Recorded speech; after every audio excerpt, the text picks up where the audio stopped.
श्रोता प्रेमियों, मैं राम सागर शास्त्री आप लोगों के समक्ष रखने जा रहा हूं एक प्रसंग हरिश्चंद्र सैव्या कि हरिश्चंद्र राजा की सुन लो कहानी कि काशी में जाकर बिके तीनों प्राणी। बड़े गम उठाए नहीं सत्य छोड़ा, तजी राजधानी मगर मुंह न मोड़ा। जमाने में ऐसा न देखा है दानी कि काशी में जाकर बिके तीनों प्राणी। महाराज हरिश्चंद्र बड़े सत्यवादी राजा थे, जिन्होंने सत्य की रक्षा के लिए खुद को रानी और पुत्र के सहित काशी में बेच दिया था। गोस्वामी तुलसीदास जी ने लिखा है कि तनु तिय तनय धाम धन धरनी, सत्य संध कहूं तृण समबरनी। ऐसे राजा का विवाह सोनप्रस्थ के भूप देवरात की पुत्री सैव्या के साथ हुआ था। देखिए, महाराज देवरात बड़े धर्मनिष्ठ और न्यायी राजा थे। सारा सुखसाज होते हुए भी इनके कोई संतान नहीं थी। अस्तु एक बार विश्वावसु मुनि ने इन्हें उदास देखकर पुत्री होने का वरदान दे दिया, जिससे राजा के महल में सैव्या का जन्म हुआ। सैव्या धीरे धीरे बड़ी होने लगी। एक बार जब सैव्या फूल लेने के लिए बगीचे में गई, वहां इसकी भेंट त्रिशंकु के पुत्र हरिश्चंद्र से हो गई। हरिश्चंद्र को देखकर सैव्या मोहित हो गई। हरिश्चंद्र भी चाहते थे कि मेरा विवाह सैव्या के साथ हो जाए। आज तो एक दिन हरिश्चंद्र महाराज देवरात के घर पहुंचे। देवरात ने हरिश्चंद्र को कन्या देने की बात कही। अस्तु उचित समय पर हरिश्चंद्र ने बारात सजाई और सोनप्रस्थ को प्रस्थान कर दिया कि गजरथ 80,000 अश्व भी लिए अनेक सजाई, धूमधाम के साथ बरायत सोनप्रस्थ को धाई। आज बड़ी धूमधाम से बारात जा रही है कि नाई नेगी संग बहु पंडित कई हजार, छत्रिन की गिनती नहीं शोभा सुख की सार। आज ढोल मजीरा मृदंग आदि बज रहे हैं और अब ऋषि अपना शंख बजा रहे हैं। महाराज हरिश्चंद्र ने औरव ऋषि की हंसी करने के लिए मुंह से शंख बजाया। सत्य कहा गया है कि मक्कर के चक्कर में परियो सभी से पर, टक्कर न लीजे तात एक जटाधारी थे। सभी के साथ टक्कर लेना, परंतु किसी जटाधारी से टक्कर नहीं लेना चाहिए। आज औरव ऋषि को क्रोध आ गया कि सुनिए औरव ऋषि दीन हो सापा, और गर्धव हो आप नहीं पापा। औरव ऋषि ने श्राप दे दिया, जा दुष्ट, तू गर्धव की तरह आवाज निकाल रहा है, इसलिए गर्धव ही हो जा। कि श्राप विवश गर्धव बने हरिश्चंद्र भूपाल, बोले औरव ऋषि तुम्हें अब तो रहेगा ख्याल। अब तो हरिश्चंद्र गर्दभ बन गए। बरातियों ने कहा अब क्या किया जाए। कुछ लोगों ने कहा अब तो एक ही उपाय है, महाराज देवरात से कह देंगे कि हरिश्चंद्र बीमार हैं, उनकी फेंटा कटार आई है, अगर आपकी इच्छा हो तो विवाह कर दो, अन्यथा बारात लौट जाएगी। कि हरिश्चंद्र बीमार कटारी फेंटा उनकी आई, इच्छा हो तो ब्याह करो या दो बारात लौट आई। आज बारात सोनप्रस्थ में पहुंच गई, परंतु दूल्हा दिखाई नहीं पड़ा। देवरात ने लोगों से पूछा तो बरातियों ने कहा हरिश्चंद्र बीमार हैं, उनकी फेंटा कटार आई है। राजा बड़ा समझदार था। इस समझदार भूपाल ने पंडित लिए बुलाए, फेंटा और कटार से भामर दी डरवाए। राजा देवरात ने पंडितों को बुलाकर फेंटा कटार के साथ भामरें डाल दी। राजा ने पालकी में अपनी पुत्री को बैठाकर विदा कर दिया। जब उसी जगह पालकी पहुंची जहां औरव ऋषि ने हरिश्चंद्र को श्राप दिया था, तो लोगों को घटना याद आ गई कि है ये वो ही जगह जहां पर कुपित हुए मुनिराई, दिया कुंवर को श्राप बने हैं गर्दभ जो दुखदाई। लोगों ने कहा भैया यह वही जगह है जहां पर औरव ऋषि ने हरिश्चंद्र को श्राप दिया था, जिससे वे गर्दभ बन गए। कि चौंक पड़ी यह शब्द सुन ओह सैब्या नवबाल, बोली रोको पाल की जान लिया सब हाल। अब तो सैब्या ये शब्द सुनकर चौंक पड़ी। उसने कहा बस मेरी डोली को इसी जगह रोक दो।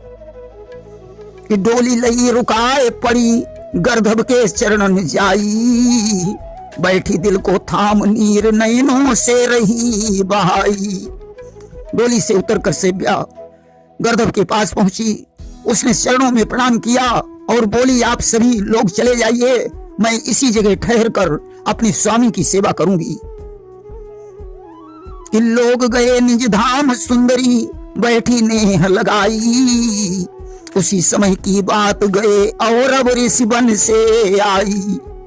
सारे लोग चले गए, सैब्या उसी जगह ठहर गई। दैव योग से उसी समय और अब ऋषि भी वहां आ गए। सैब्या ने उन्हें प्रणाम किया और अब ऋषि ने आशीर्वाद देकर कहा कि बोले काशी जाओ तुम, मिले धर्म महाराज, जिनकी पावन दृष्टि से होई सुफल सब काज। उन्होंने कहा पुत्री तुम गर्दभ को लेकर काशी को चली जाइए। काशी में धर्मराज का अवतार हो चुका है, जिनके स्पर्श मात्र से इन्हें असली स्वरूप प्राप्त हो जाएगा। कि सुनि मुनीन्द्र के बयन काशी का धाम विचारी धाई, उस नगरी के भूप ने उसको नौकर लिया बनाई। काशी में पहुंचकर उसने काशी नरेश के यहाँ नौकरी कर ली। काशी नरेश का महल बन रहा था। सैब्या अपनी खोपड़ी पर ईंटें लाद कर ले जाती थी। काशी नरेश ने उससे प्रश्न किया कि बेटी गर्दभ होते हुए भी तुम खोपड़ी से ईंटें क्यों ढो रही है? कि सैब्या बोली आपको दूंगी सभी बताए, अपने सारे नगर को लीजिए यहां बुलाए। सैब्या ने कहा महाराज इस रहस्य को मैं उस समय बताऊंगी जब आप काशी के सभी लोगों को यहां बुला लेंगे, और जिस मां ने बच्चे को आज ही जन्म दिया हो वो भी अपने बच्चे को लेकर आए। आज राजा ने ऐलान करवा दिया, नगर के सारे लोग उपस्थित हो गए। अब तो गर्दभ को लेकर सैब्या ने उसका सभी लोगों से स्पर्श करवाया। आखिरकार उसने राजा से कहा महाराज अभी आपकी नगरी का एक व्यक्ति नहीं आया है। राजा ने रजिस्टर में जांच करवाई, बोले कालू भंगी नहीं आया। आज कुछ सेवकों को भेजकर कालू को बुलवाया गया कि कालू भंगी आ गया। सैब्या हुई निहाल, गर्दभ को ले साथ में पास गई तत्काल। अब तो सैब्या गर्दभ को लेकर कालू के पास पहुंची। आज तो हुआ क्या कि पड़ी धर्म की दृष्टि रूप वास्तविक कुंवर ने पाया, गर्दभ से हरिश्चंद्र बने राजा मन में चकराया। अब तो धर्मराज की दृष्टि पड़ते ही गर्दभ हरिश्चंद्र बन गया। अब तो राजा देखकर चकरा गया। काशी नरेश ने हरिश्चंद्र से क्षमा मांगी। हरिश्चंद्र ने कालू को धन्यवाद दिया। आज अयोध्या में वापस लौटते हैं। कालांतर में सैब्या ने रोहिताश नामक पुत्र को जन्म दिया। धीरे धीरे हरिश्चंद्र बहुत बड़े दानवीर बन गए। एक दिन विश्वामित्र ने उनका सारा राजपाट संकल्प में ले लिया। 60 बार सोना दक्षिणा में उधार रह गया, जिसे चुकाने के लिए तीनों प्राणी काशी में बिकने के लिए गए। हरिश्चंद्र ने बाजार में जाकर आवाज लगाई कि धर्म के नाम पे हमको कोई नौकर बना लेना, डूबती सत्य की नैया कोई बल्ली लगा देना,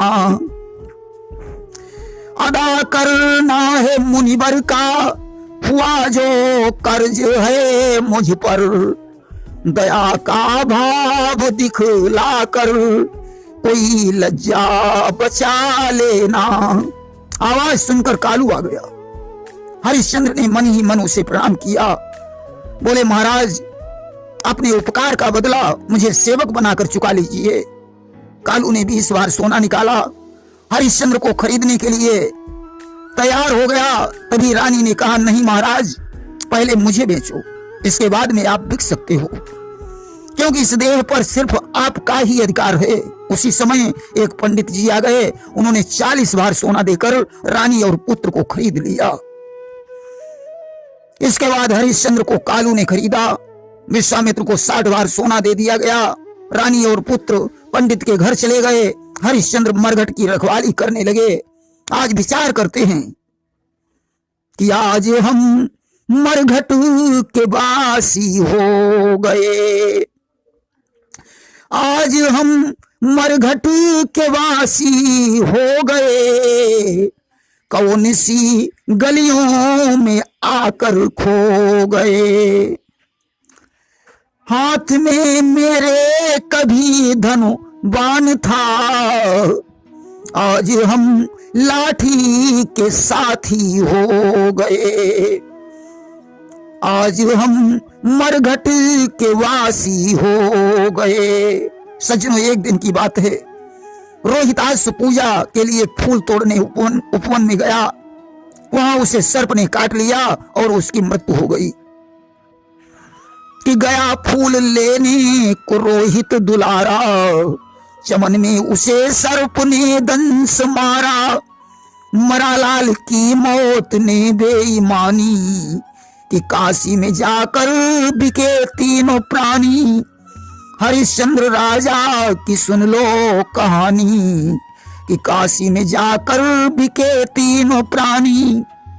अब तो सेव्या को जैसे ही पता चला, चमन में पहुंचकर विलाप करने लगी कि हाय तकदीर, तू ने क्या ढाया सितम, मेरी आंखों का तारा विदा हो गया। हाल दिल गम का कहने के काबिल नहीं, हमसे बेटा हमारा जुदा हो गया। आधी साड़ी फाड़कर उसने पुत्र को उड़ाई और मरघट पर लेकर पहुंची। ज्यों चिता बनाकर तैयार की, उसी समय हरिश्चंद्र जी आ गए। उन्होंने रानी से कहा कि देवी लक्ष्मी दे प्रथम इस मसान का दान, पीछे करने पाएगी अग्निदाह संधान। हे देवी, पहले इस मरघट का कर चुकाइए, बाद में चिता जलाइए।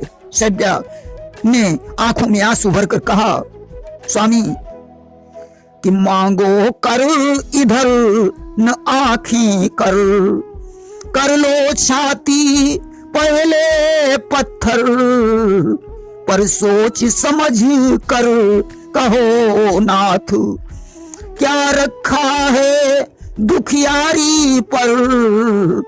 नाथ, आधी साड़ी फाड़कर मैंने पुत्र को कफन बनाया है, अब मैं आधी साड़ी फाड़कर तुम्हें कैसे दे सकती हूँ।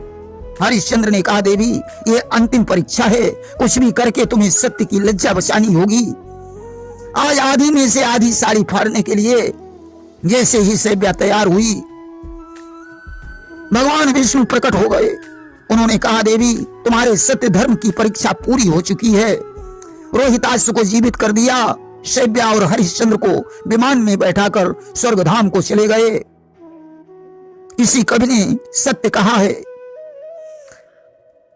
कि भक्त के आगे झुक जाते हैं नर हो या करतार, भक्त चीज अच्छी है प्यारे, भक्त चीज बेकार रंक से करे भिखारी। भक्त की महिमा न्यारी रंक से करे भिखारी, भक्त की महिमा न्यारी। प्रेम से बोलिए वृंदावन बिहारी लाल की जय।